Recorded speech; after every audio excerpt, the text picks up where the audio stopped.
পীড়ার আকর ভূমি এই রঙ্গপুর, প্রণালী কাটিয়া তাহা করিবারে দূর। মাতা শ্যামাসুন্দরীর স্মরণের তরে, জানকী বল্লভ সুত এই কীর্তি করে। ১৩৬ বছর আগে এক শোকাতুর পুত্র তার মায়ের স্মরণে পাথরের স্মৃতিস্তম্ভে এই ৪টি লাইন খোদাই করেছিলেন। পাথরটা এখন শ্যাওলা ধরা, ধুলোয় ঢাকা, কিন্তু এই পাথরের উপর হাত রাখলে আজও এক দীর্ঘশ্বাস টের পাওয়া যায়। রাজা জানকী বল্লভ সেন তার মাকে ম্যালেরিয়ায় হারিয়েছিলেন। সেই ব্যক্তিগত কষ্ট থেকেই জন্ম নিয়েছিল শ্যামাসুন্দরী খাল।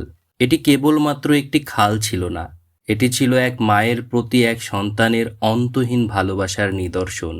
কিন্তু আজ সেই শ্যামাসুন্দরী খালের কি হাল?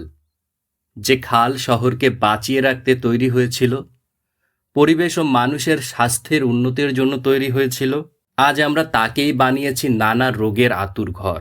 ১৬ কিলোমিটারের সেই জলপথ আজ দখলদারদের পেটে। আমরা খালের উপর অট্টালিকা তুলেছি, ডাস্টবিন ভেবে সব ময়লা ফেলেছি এর মুখে।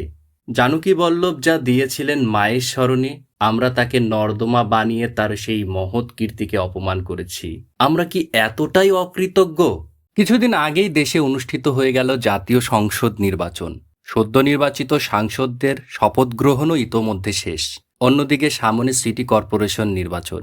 পোস্টারে পোস্টারে ছেয়ে যাবে শহর। নতুন মেয়রও আসবেন এক ঝাঁক নতুন কাউন্সিলর। আপনারা যারা ভোটের জন্য মানুষের দুয়ারে গিয়েছিলেন কিংবা আগামীতে যাবেন, আপনারা কি জানেন এই শহরের ধমনীটা বন্ধ হয়ে যাচ্ছে?